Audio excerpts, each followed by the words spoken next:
lähme nüüd selle laua juurde ja siis vaatame, mis toredad masinad seal peal.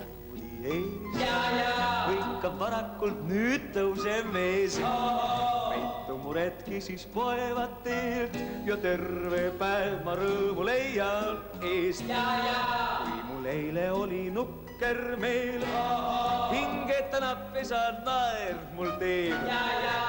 Kui lind taas tõuseb lendu teelt, sest uljus mind saatmas on teel. Saagem siis tuttavaks perekond Ots ja Jaak Elling. Tervist! Aleksander on mina, see on Martin. Tere, Martin! Ma saan, teie olete vist... Me oleme kohtunud aastal 1970, kui Andres tegema esimest filmi ja mina ka oma esimest filmi. Tema näitlejana, mina helimehena. 69. 70. 70. Vaielge pärast edasi. Ma tahtsin lihtsalt Eesti rahvale öelda, et Jaak Elling iseennast on nimetanud, ta on Pärnu poiss, filmi hulluks Mai tänavalt või Mai juulitsast. Nii, aega on edasi läinud. Mis need asjad, mida sa praegu oled kaasa toonud, ma saan aru, et need ei ole sinu enda kodust, vaid Tõstamaalt. Kui täpne olla, siis tegelikult ongi kodust ja kõikide suurte asjade taga ongi enamasti naised. Ja see ongi see, et kuna kodus kogunes neid asju nii palju, loomulikult oli naistel vaja ruumi teha, siis hakati vaikselt käima peale, et Jaak, need on nii põnevad, äkki teeme muuseumi, äkki vaneme teeme, organiseerime, et saada kodust need asjad ära. Ja nii kui arvate, et naised on selles mõttes ikkagi väga visad, mina otsin, et kes tuleb seda rauakooli vaatan, pole mõtet, las nad seisavad. Ei. Ja asi lõppes sellega, et mu naisuke ajas välja rahad, leidsime koha ja see koht oli just nimelt seal samas, kus mu naisuke pärit on ehk Tõstamaalt, Tõstamaa isa keldris. Nüüd on kodus rahumaja, sest kõik asjad on kodust läinud, ruumi on palju ja need on nüüd seal Tõstamaal niimoodi rahvale vaadates. Ma ütlen siis selle, mis tänase saate lõpuks peaks selle laua taga valmis saama. Perekond Otsa 3 põlvkonda jäädvustavad oma hääle, et siis 150 aasta pärast või siis vähemalt 50 aasta pärast Matu kuulab, kuidas tema isa ja vanaisa hääl välja nägi. Mitte välja nägi, vaid välja kuulis. Vahet ei pole.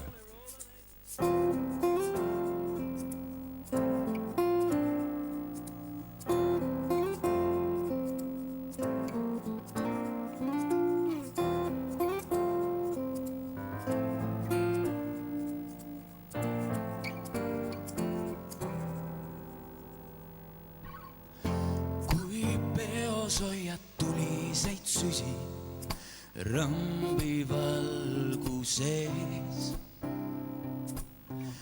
Kas imestab keegi, kui küsin, mis meid ootab ees? Sa ei kõrveta end, see on ainult miraaž, klaasist laik liikumas. Kõnnime seda teed, mida juba parimad varemgi tallanud on. Kaua ja kaugele, igasugu ilmaga pärija vastu tuules.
mida juba parima varemgi tallanud on.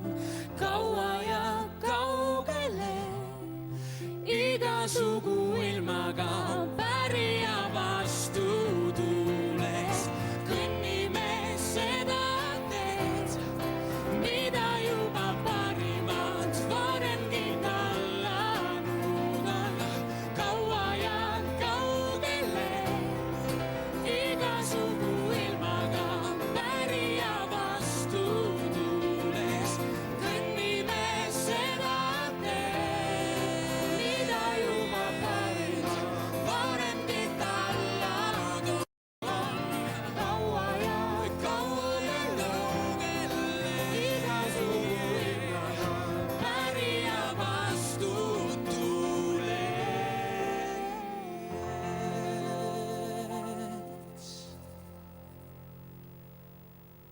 Uinu mu kallis lapsuke jälg, uni on sulgen sinukse suu.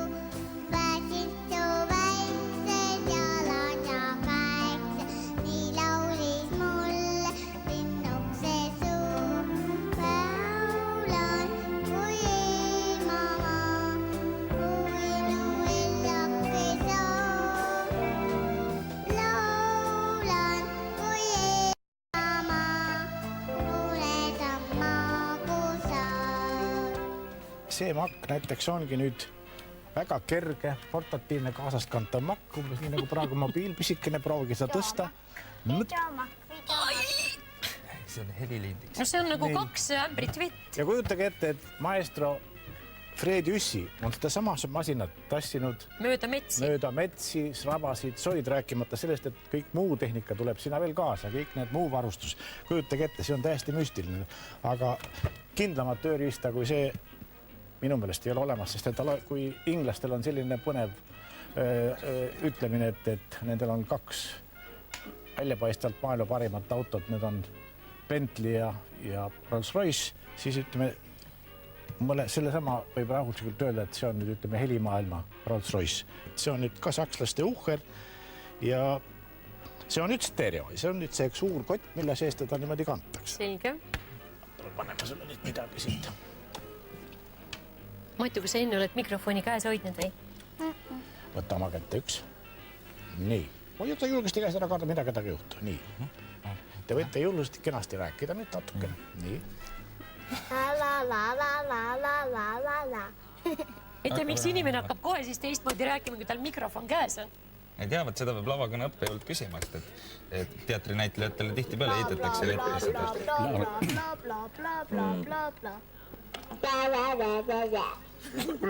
Nii palju sinu esinemisest. Muidu väga sisukas kõne oli.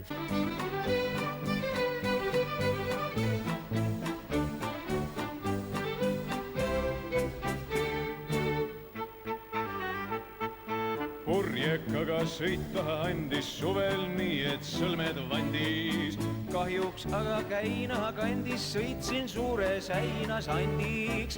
Ei saa minust meremeest, valge purje peremeest. Ei saa minust meremeest, valge purje peremeest. Ahah, see klaas on tegelikult mingi kilemembraan. See on, jah. Väga tiht. Kas ta on mingi Poola või mis? See on šveitslaste tehtud aastal 1927. Sest neil teatavasti on väga palju, neil iga, neil mõtlevad igast jaburisi välja. Päris keegi.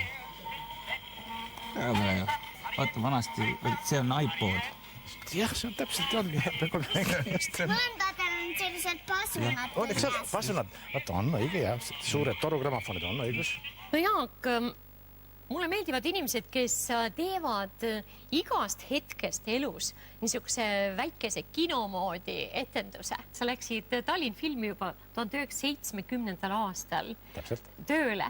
Sa oled helindanud või teinud heli umbes 200 filmile Eestis.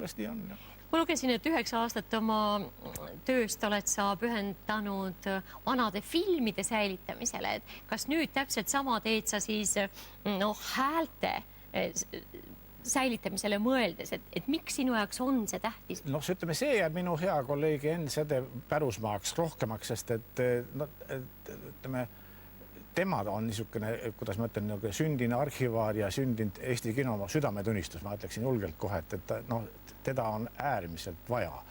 Mina niimoodi ei ole, mina olen lihtsalt need otsad, mis nagu salvestamise ajalt, eks ole, visatakse enamasti minema või kustutatakse ära, ma lihtsalt hoian nad alles teadmata, et noh, mis teist edasi saab, sest kuidagi süda ei luba. Sa oled ju selle hetke olnud ju pinges, eks ju, valgused on peal, sa oled salvestanud see intervjuu, kasutatakse mingit lõiku ja kuidas ma ta nüüd ära viskan. Ja selgub, et see tegelikult ongi väga vajalik, ma usun väga, et on vajalik, sest et kõik need kadunud Arnold Seppod ja kõik, vabandust, need inimesed, keda meie hulgas enam ei ole, aga kui sa hakkad kuulama neid linte, siis nad nagu elaksid. Nad nagu elaksid ja kuuled, kui toredad ja huvitavad mõtted on ja kui kenasti nad oskavad neid niimoodi vaikselt igaüks oma iseloomust niimoodi sõltuvalt inimestele edasi anda. Jaak, ma väga tänan sind, ütle, kas pühapäeviti ka sellesse Tõstamäe mõisasse sisse saab? Ööpäevaringselt. Tuleb mulle helistada, anda teada, no tulen ja kontrollin. Praegu on seal kool ja praegu selles mõttes üldiselt niisugune masside liikumise. Aga suvel? Täpselt nii, nagu lapsed lähevad koolist ära, me teeme väiksed ümberkorraldused, paneme sinna näitusi lisaks ja asjad, et tõesti inimesed tuleksid ja noh, jumal tänatud, Gerda tuleb jälle meile tagasi, sest Gerda on see, kes toob meile meeletult rahvast üle Eesti, see on vapusta, mis ta teeb. See on uskumatu ja see rahvast käib tõesti palju. Teid ühendab peale õppimise ja ühe sama kõrgkooliga laulmine. See koor on siis Tehnikaülikooli akadeemiline meeskoor. Ja teie olete siin sellepärast, et teie kuulute, ma ei tea, kas kvartett, kvintett või sekstett, sest te võite laulda mitmes koosseisus. Nii et küsimus oli, kui palju teil laulmisest ja õppimisest seal Tehnikaülikoolis üldse aega nende aastate jooksul üle jäänud millekski muuks? Mina jõudsin ühe korra koju Pärnusse. Mitme aasta jooksul? No nüüd on 5. Sa teed nalja või? Teen küll. Sest kui su vanematel siiski, näiteks seal Pärnus on televiisor, mõtlen, nad näeksid poiss nimega Indrek, on elu ja tervise juures. Jah, aga abe on kasvanud. Ma arvan, et nad ei tunneks mind ära. Meil vanematel on juba see, et vaadatakse, et oi, minu poja nimekaim ja täitsa võõra näoga, et kes see mees siuke on? Oota, Alan, sa ei ole üldse kodus käinud? Ega mina sinna ka väga tihti ei satu, jah. Sest me teeme seda meeskoori asja ja ajame seda Eesti asja ja ajame seda ansambli asja. Eks ta on raske. Kes teist hakkab praegu ülikooli lõpetama? 4 poissi 5, nii öelge, see ilus aeg saabki kohe selja taha. Üks kihvt mõte või asi, mida te olete nendelt aastatelt saanud peale selle, et te olete saanud targemaks? Mina isiklikult näiteks ei tahagi, et see aeg üldse ära lõppeks ja seetõttu ma ei ole väga pingutanud, et lõputöö valmis saaks. Et seega ma ütlen, et see on nii ilus aeg, et see kogu komplekt tasub edasi lükata. Et mina saan peagi 30 tegelikult. Ja mis erialas õpid? Ja tehnoloogia valitsemist. No ega see ei olegi täitsa normaalne eriala, vaata, seda tulebki väga kaua õppida. See on väga raske ja väga põhjalikult tuleb teha. Mina lõpetan ülikooli ka juba mitmendat aastat ja juba nagu tegutsen selle nimel, kuidas seda veel kauem lõpetada. See on ka omamoodi teadus. Kuna mulle ka see ülikooli asi ikka nii meeldib. Praegu on aprill lõpeb, kevad on käes, üliõpilased on hullumas, mitte et nad aastaringselt oleksid normaalsed, aga kevadel kohe nad eriti hakkavad muutuma. Saan aru, sa Indrek näed välja selline paipoiss, aga mis on olnud kõige meeletum sinu üliõpilasaja jooksul?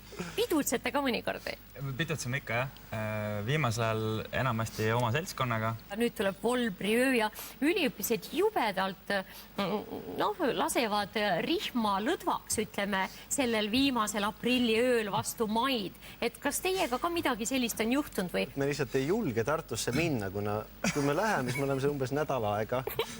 Ei saa tagasi kuidagi. Ja, sest raha kõik kulub ära ju. Tüdrukute ja õlle peale. Praegu on just paras aeg teha nendele kõikidele noortele reklaami, kes on pea laiali otsas, lõpetavad keskkooli ja ei tea, mida tegema hakata. Öelge 2 põhjust. Miks on kõrgkoolis kihvt käia peale selle, et saab tarkus? Minu arust kõrgkoolis on võimalik saada omale väga hea seltskond ja kontaktide võrk, kes toetavad sind ka raskematel aegadel tulevikus.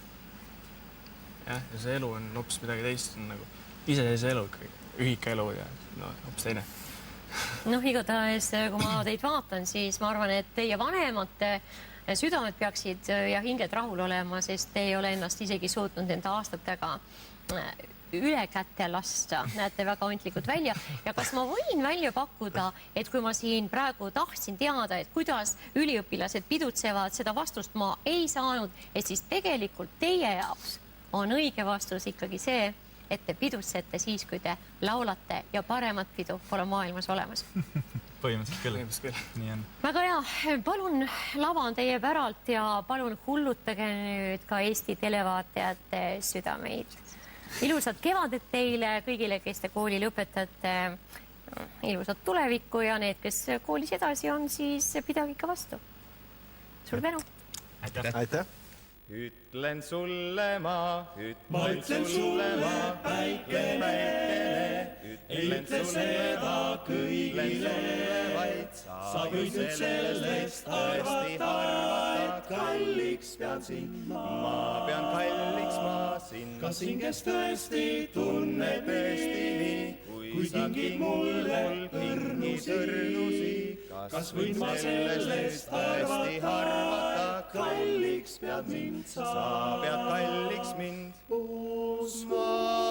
uskuda ei või sind ei hiial või ma ei hiial või, sest et sa petta võiksid mind. Ma ütlen sulle päikene, ei ütle seda kõigile, vaid sa võid nüüd sellest arvata, et kalliks sind ma pean kalliks sind. Ma uskuda ei või sind, ma ei hiial või, sest et sa petta võiksid mind. Ma ütlen sulle päikene, ei ütle seda kõigile, vaid sa võid nüüd sellest arvata, kalliks pean sind ma. Ütlen sulle ma päikene. Ja nüüd me oleme siis jõudnud selle hetkeni, et perekond Ots salvestab oma hääle, õigemini luuletuse näol, jah, jäädvustate oma hääle tuleviku jaoks. Maire, sinu hääl jäi ka peale. Aja kapslis. Aga hakkame siis peale.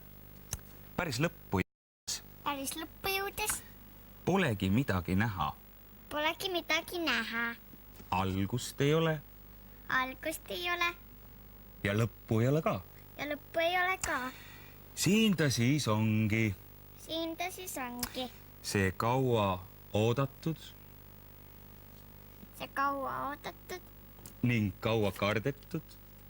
Ning kaua kardetud. Päris lõppu jõudes polegi midagi näha. Algust ei ole ja lõppu ei ole ka. Siin ta siis ongi. See kaua oodatud ning kaua kardetud Ots. Salvestab oma hääle, õigemini luuletuse näol, jah, jäädvustate oma hääle tuleviku jaoks. Maire, sinu hääl jäi ka peale. Aja kapslis. Aga hakkame siis peale. Päris lõppu jõudes polegi midagi näha. Polegi midagi näha. Algust ei ole. Algust ei ole. Ja lõppu ei ole ka. Ja lõppu ei ole ka. Siin ta siis ongi. Siin ta siis ongi. See kaua oodatud. See kaua oodatud. Ning kaua kardetud. Ning kaua kardetud. Päris lõppu jõudes polegi midagi näha. Algust ei ole ja lõppu ei ole ka. Siin ta siis ongi. See kaua oodatud ning kaua kardetud Ots. väga vinge. Vot niisuguseid asju saab siis tänu Jaak Ellingule katsetada ja mitte ainult katsetada, vaid ka tõepoolest salvestada oma häält ja seda kõike Tõstamaa mõisa keldris muuseumis. Absoluutselt õigus. Ja ma tänan, et te tulite, et teie ennast ajaloole pühendasite ja et Jaak sinna õpetasid ja aitäh, poisid ka!